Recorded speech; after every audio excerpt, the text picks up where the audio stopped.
नमस्कार, आप देख रहे हैं सत्य हिंदी। मैं निकिता आपके साथ। एक नजर डालते हैं अब तक की सुर्खियों पर। ट्रंप के सत्ता परिवर्तन वाले बयान पर खामेनेई का पलटवार। ट्रंप को चेतावनी, इस्लामिक रिपब्लिक को कभी खत्म नहीं कर पाओगे। ईरान के सर्वोच्च नेता आयतुल्लाह अली खामेनेई ने एक्स पर कई पोस्ट कर अमेरिकी राष्ट्रपति डोनाल्ड ट्रंप को कड़ी चेतावनी दी है। खामेनेई ने ट्रंप के उस बयान का जवाब दिया जिसमें उन्होंने कहा था कि 47 सालों से अमेरिका ईरान के इस्लामिक रिपब्लिक को खत्म नहीं कर पाया। इस पर खामेनेई ने लिखा कि अमेरिका न पहले ईरान को खत्म कर सका है और न आगे कर पाएगा। बता दें कि पिछले हफ्ते ट्रंप ने कहा था कि ईरान में सत्ता परिवर्तन सबसे अच्छी चीज हो सकती है, जिसे वहां के धार्मिक शासन को हटाने के संकेत के रूप में देखा गया। इसी बीच अमेरिका ने ईरान पर परमाणु कार्यक्रम को सीमित करने के दबाव के तहत मध्य पूर्व में दूसरा विमानवाहक पोत भेजा है। इस पर खामेनेई ने कहा कि युद्ध पोत खतरनाक हो सकता है, लेकिन उससे भी ज्यादा खतरनाक वह हथियार है जो उसे समुद्र में डुबो सकता है। भूपेंद्र बोरा 22 फरवरी को बीजेपी में होंगे शामिल। मुख्यमंत्री हेमंत बिस्वा शर्मा ने दी जानकारी। असम चुनाव से पहले कांग्रेस को बड़ा राजनीतिक झटका। असम कांग्रेस के पूर्व अध्यक्ष भूपेंद्र बोरा 22 फरवरी को भारतीय जनता पार्टी में शामिल होंगे। यह जानकारी असम के मुख्यमंत्री हेमंत बिस्वा शर्मा ने दी। बोरा ने सोमवार को 32 साल पुरानी पार्टी कांग्रेस से इस्तीफा दिया था। हालांकि बाद में उनके रुख को लेकर भ्रम की स्थिति बनी रही। असम विधानसभा चुनाव से पहले यह राजनीतिक बदलाव अहम माना जा रहा है। सीएम शर्मा बोरा के गुवाहाटी स्थित घर भी पहुंचे, जहां उनका स्वागत किया गया। शर्मा ने कहा कि कांग्रेस को सोचना चाहिए कि बोरा को पार्टी छोड़ने की नौबत क्यों आई। उन्होंने दावा किया कि बीजेपी में बोरा को काम करने का बेहतर मंच मिलेगा। बता दें कि इससे पहले बोरा ने कहा था कि अगर वरिष्ठ नेता प्रत्युत बोरदोलोई और देवव्रत सैकिया उन्हें भरोसा दिलाएं तो वह इस्तीफा वापस लेने पर विचार कर सकते हैं। हेमंत बिस्वा शर्मा का दावा, 2014 में राहुल ने सीएम बनने से रोका। 58 विधायक साथ थे फिर भी नहीं बना सीएम। असम के मुख्यमंत्री हेमंत बिस्वा शर्मा ने दावा किया है कि 2014 में राहुल गांधी ने उन्हें असम का मुख्यमंत्री बनाने के प्रस्ताव को वीटो कर दिया था। शर्मा ने कहा कि उस समय 58 कांग्रेस विधायकों ने उन्हें मुख्यमंत्री पद के लिए समर्थन दिया था, जबकि सिर्फ 12 विधायक तत्कालीन मुख्यमंत्री तरुण गोगोई के पक्ष में थे। उन्होंने बताया कि सोनिया गांधी ने उन्हें शपथ की तारीख तय करने को कहा था, लेकिन बाद में राहुल गांधी के फोन के बाद फैसला बदल दिया गया। शर्मा ने कहा कि उन्हें इंसाफ नहीं मिला, लेकिन बाद में यह उनके लिए अच्छा साबित हुआ। 2015 में वे अपने समर्थक विधायकों के साथ भारतीय जनता पार्टी में शामिल हो गए। 2016 में बीजेपी ने असम में कांग्रेस का 15 साल का शासन खत्म किया और 2021 में शर्मा मुख्यमंत्री बने।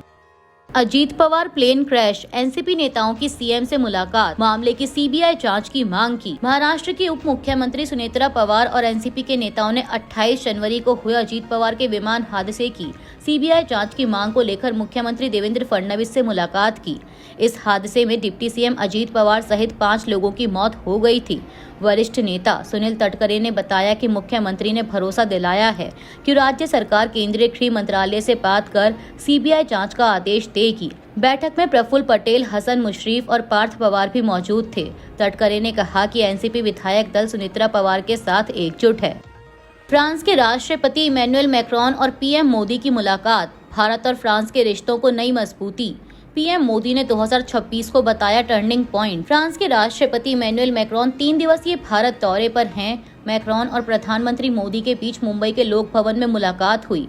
इस दौरान दोनों नेताओं ने द्विपक्षीय संबंधों को मजबूत करने पर चर्चा की।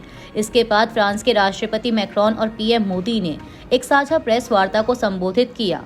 पीएम मोदी ने कहा कि भारत और फ्रांस के संबंध बहुत ही खास हैं। फ्रांस भारत के सबसे पुराने रणनीतिक साझेदारों में से एक है। राष्ट्रपति मैक्रोन के साथ मिलकर हमने इस रणनीतिक साझेदारी को गहराई और ऊर्जा प्रदान की है। वर्ष 2026 भारत और यूरोप के संबंधों में एक टर्निंग पॉइंट है। कुछ ही दिन पहले हमने यूरोपीय संघ के साथ भारत के इतिहास का सबसे बड़ा और महत्वाकांक्षी फ्री ट्रेड एग्रीमेंट किया है। वहीं इमैनुअल मैक्रोन ने इंडिया फ्रांस इनोवेशन फोरम का उद्घाटन करते हुए कहा कि नवाचार तब सबसे मजबूत होता है जब इसे साझा किया जाता है और भारत इसे अच्छी तरह समझता है। उन्होंने कहा कि मुंबई सपनों का शहर, हमेशा चलने वाला और भविष्य की ओर बढ़ता हुआ शहर है। आज जो हम इंडिया फ्रांस इनोवेशन फोरम शुरू कर रहे हैं, उसके लिए यह सबसे सही जगह है। सौरव गांगुली ने इमरान खान की सेहत पर जताई चिंता। गांगुली बोले, इमरान को मिले सम्मान और बेहतर इलाज। भारतीय क्रिकेट टीम के पूर्व कप्तान सौरव गांगुली ने पाकिस्तान के पूर्व प्रधानमंत्री इमरान खान की सेहत को लेकर चिंता जताई है और उनके जल्द स्वस्थ होने की कामना की है।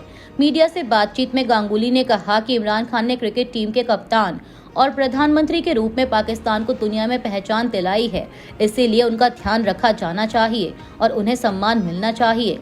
बता दें कि इमरान खान इस समय रावलपिंडी के अदयाला जेल में बंद हैं और उनके खराब स्वास्थ्य की खबरें लगातार सामने आ रही हैं। इस बीच 14 पूर्व अंतर्राष्ट्रीय क्रिकेट कप्तानों ने पाकिस्तान सरकार को पत्र लिखकर इमरान के साथ अच्छा व्यवहार और बेहतर इलाज की मांग की है। पत्र पर हस्ताक्षर करने वालों में भारत के पूर्व दिग्गज खिलाड़ी सुनील गावस्कर और कपिल देव भी शामिल हैं। एप्स्टीन फाइल्स पर कांग्रेस की प्रेस कॉन्फ्रेंस, बड़ा धमाका। एप्स्टीन से मंत्री हरदीप सिंह पुरी की 14 बार मुलाकात, पवन खेड़ा। कांग्रेस ने प्रेस कॉन्फ्रेंस में दिखाए वीडियो क्लिप। पवन खेड़ा ने बिल गेट्स पर भी साधा निशाना। एप्स्टीन फाइल्स के मुद्दे पर प्रेस कॉन्फ्रेंस कर कांग्रेस नेता पवन खेड़ा ने मंगलवार 17 फरवरी को बताया कि एप्स्टीन फाइल्स में सामने आए ईमेल्स पर एप्स्टीन ने रीड हॉफमैन से कहा था कि रीड भारत में हरदीप आपका आदमी है। खेड़ा ने कहा कि हरदीप पुरी ने एप्स्टीन का विश्वास जीत लिया। हरदीप पुरी ने एप्स्टीन का दिल जीत लिया। खेड़ा ने केंद्रीय मंत्री हरदीप सिंह पुरी पर जेफरी एप्स्टीन से कथित संबंधों को लेकर गंभीर आरोप लगाए। पवन खेड़ा ने एप्स्टीन फाइल्स का हवाला देते हुए पुरी की मुलाकातों और ईमेल्स की विस्तृत जानकारी साझा की। प्रेस कॉन्फ्रेंस में खेड़ा ने पुरी पर झूठ बोलने का आरोप लगाया और कहा कि वे देश को गुमराह कर रहे हैं। खेड़ा ने प्रेस कॉन्फ्रेंस में एप्स्टीन फाइल से निकाली जानकारी का हवाला दिया और कहा कि 2014 में पुरी और एप्स्टीन के बीच कुल 14 मुलाकातें हुई। इनमें से 9 मुलाकातें सिर्फ 5 जून 2014 से 10 अक्टूबर 2014 के बीच हुई। खेड़ा ने कहा कि यह मोदी के प्रधानमंत्री बनने यानी मई 2014 के तुरंत बाद का समय है। खेड़ा ने पूछा कि पुरी 2014 से 2016 के दौरान न तो राजनयिक सेवा में थे और न ही मंत्री, फिर एप्स्टीन से इतनी मुलाकातें क्यों? पवन खेड़ा ने आगे कहा कि 2014 से 2017 के बीच हरदीप सिंह पुरी और एप्स्टीन के बीच कुल 65 ईमेल आदान प्रदान हुए। इनमें से 30 ईमेल एप्स्टीन ने पुरी को भेजे जबकि 32 ईमेल पुरी ने एप्स्टीन को भेजे। खेड़ा ने कहा कि पुरी जितने ज्यादा झूठ बोलते हैं उतने ही ज्यादा झूठ के दलदल में फंसते जा रहे हैं। उन्होंने आरोप लगाया कि पुरी ने नवंबर 2014 में एप्स्टीन से डिजिटल इंडिया प्रोग्राम पर चर्चा की, जबकि इसका आधिकारिक लॉन्च जुलाई 2015 में हुआ। उस समय पुरी सरकारी पद पर नहीं थे, तो किस हैसियत से वे सरकारी प्रोजेक्ट की जानकारी साझा कर रहे थे। पवन खेड़ा ने कुछ मीडिया घरानों पर एप्स्टीन का बचाव करने का भी आरोप लगाया और इसे पत्रकारिता के गिरते स्तर का उदाहरण बताया। बता दें कि हाल ही में एक प्रमुख चैनल पर पत्रकार पद्मजा जोशी ने एप्स्टीन के समर्थन में तमाम बातें कही थी और उनका वीडियो भी वायरल हुआ था। प्रेस कॉन्फ्रेंस में वीडियो क्लिप्स भी दिखाए गए जिसमें पुरी और एप्स्टीन के ईमेल्स के स्क्रीनशॉट शामिल थे। कांग्रेस ने मांग की कि सरकार पारदर्शिता दिखाए और जांच कराए। प्रेस कॉन्फ्रेंस में खेड़ा ने बिल गेट्स पर भी निशाना साधा। उन्होंने कहा कि गेट्स का नाम एप्स्टीन फाइल्स में कई बार आया है। 2017 में बिल गेट्स और एप्स्टीन ने महामारी सिमुलेशन पर चर्चा की, जो 2020 की कोविड महामारी से 3 साल पहले की बात है। खेड़ा ने कहा कि एप्स्टीन फाइल्स में नाम आने के बावजूद मोदी सरकार गेट्स का भारत में स्वागत कर रही है। उन्होंने व्यंग्यात्मक रूप से कहा कि welcome back mister Gates. Pawan Khera ने कहा कि कल आंध्र प्रदेश में मुख्यमंत्री बिल गेट्स का स्वागत कर रहे थे। 2 दिन पहले पीएम मोदी ने केंद्रीय मंत्री हरदीप पुरी को बर्थडे विश भी किया। बीजेपी सबको क्लीन चिट देने का काम कर रही है। पवन खेड़ा ने दावा किया कि सूत्र कह रहे हैं कि बिल गेट्स को सरकार ने एआई समिट में डिसइनवाइटेड कर दिया, लेकिन बिल गेट्स कह रहे हैं कि मैं तो आऊंगा, भाषण दूंगा। सूत्र कह रहे हैं कि भारत सरकार का कहना है कि हम उन लोगों के साथ खड़े हैं जो एप्स्टीन के हाथों शिकार हुए। ये बात भी सूत्र कह रहे हैं। क्या भारत सरकार को अच्छी बात कहने में भी शर्म आती है? इस बात को कहने के लिए सूत्रों की क्या जरूरत है? प्रधानमंत्री को खुद यह बात कहनी चाहिए। पवन खेड़ा ने पूछा कि हम यही जानना चाहते हैं कि यह डर किससे है, बिल गेट्स से या एप्स्टीन के गिरोह के बाकी लोगों से? जम्मू कश्मीर को राज्य का दर्जा बहुत जल्द, केंद्रीय कानून मंत्री मेघवाल। उमर अब्दुल्ला बोले, 1.5 साल से अच्छी खबर का इंतजार। केंद्रीय कानून और न्याय मंत्री अर्जुन राम मेघवाल ने मंगलवार को श्रीनगर में कहा कि जम्मू कश्मीर को राज्य का दर्जा वापस देने पर फैसला बहुत जल्द सुनाया जाएगा।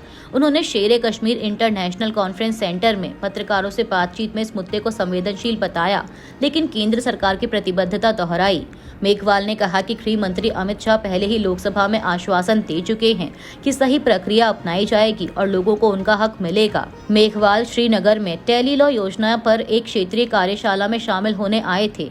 इस कार्यक्रम में मौजूद उमर अब्दुल्ला ने भी उम्मीद जताई कि राज्य का दर्जा बहाल करने पर जल्द सकारात्मक फैसला होगा। उन्होंने कहा कि लोग पिछले 1.5 साल से अच्छी खबर का इंतजार कर रहे हैं और केंद्र से लगातार बातचीत जारी है। बांग्लादेश में तारिक रहमान ने ली प्रधानमंत्री पद की शपथ। मोहम्मद यूनुस ने सोमवार रात को अपनी विदाई भाषण में की थी पद छोड़ने की घोषणा। भारत की ओर से शपथ समारोह में ओम बिरला हुए शामिल। तारिक रहमान ने बांग्लादेश के प्रधानमंत्री पद की शपथ ले ली है। वे बांग्लादेश नेशनलिस्ट पार्टी यानी PNP के अध्यक्ष भी हैं। उनके साथ नए मंत्रिमंडल के सदस्यों ने भी शपथ ली। शपथ समारोह अंतरिम सरकार के मुख्य सलाहकार प्रोफेसर मोहम्मद यूनुस और राष्ट्रपति मोहम्मद शहाबुद्दीन की मौजूदगी में हुआ। गौरतलब है कि 12 फरवरी को हुए आम चुनाव में BNP गठबंधन ने 212 सीटें जीतकर 2/3 बहुमत हासिल किया, जबकि जमाते इस्लामी गठबंधन को 77 सीटें मिली। करीब 16 महीने बाद अंतरिम सरकार ने निर्वाचित सरकार को सत्ता सौंपी है। मुख्य सलाहकार मोहम्मद यूनुस ने सोमवार रात को अपने विदाई भाषण में पद छोड़ने की घोषणा कर दी थी। वहीं भारत की ओर से इस शपथ समारोह में ओम बिरला शामिल हुए। बांग्लादेश के भारतीय उच्चायुक्त रियाज हामिदुल्लाह ने दोनों नेताओं की मुलाकात की तस्वीरें साझा करते हुए बताया कि बिरला ने तारिक रहमान को भारत आने का निमंत्रण दिया है। उन्होंने कहा कि दोनों नेताओं ने बांग्लादेश और भारत के लोगों के हित में जन केंद्रित सहयोग को आगे बढ़ाने की उम्मीद जताई है। भारत AI इम्पैक्ट समिट में शामिल होंगे बिल गेट्स। गेट्स फाउंडेशन ने उनके न आने की खबरों का किया खंडन। AI समिट का पहला दिन, टैक्स से ज्यादा ट्रैफिक और बद इंतजामी की चर्चा। AI समिट में अव्यवस्था पर कांग्रेस ने PM मोदी को घेरा। यह AI इम्पैक्ट समिट नहीं, मोदी का फोटो समिट है। Congress. Bill Gates Bharat AI impact summit 2026 में हिस्सा लेंगे और तय कार्यक्रम के अनुसार कीनोट भाषण भी देंगे। गेट्स फाउंडेशन के भारत कार्यालय ने X पर इसकी पुष्टि की। यह बहुत साफ है कि इस सम्मेलन में बिल गेट्स को भारत सरकार ने आमंत्रित किया है। उनका गेट्स फाउंडेशन कई सारी सरकारी योजनाओं में भारत सरकार का पार्टनर भी है। पहले खबरें थीं कि जेफरी एप्स्टीन से जुड़े दस्तावेजों में नाम आने के कारण गेट्स समिट में शामिल नहीं होंगे, लेकिन फाउंडेशन ने इन अटकलों को खारिज कर दिया। वहीं गेट्स ने आरोपों को निराधार बताया है। गेट्स हाल ही में आंध्र प्रदेश भी गए, जहां उन्होंने मुख्यमंत्री N चंद्रबाबू नायडू से स्वास्थ्य, शिक्षा और कृषि में सहयोग पर बातचीत की।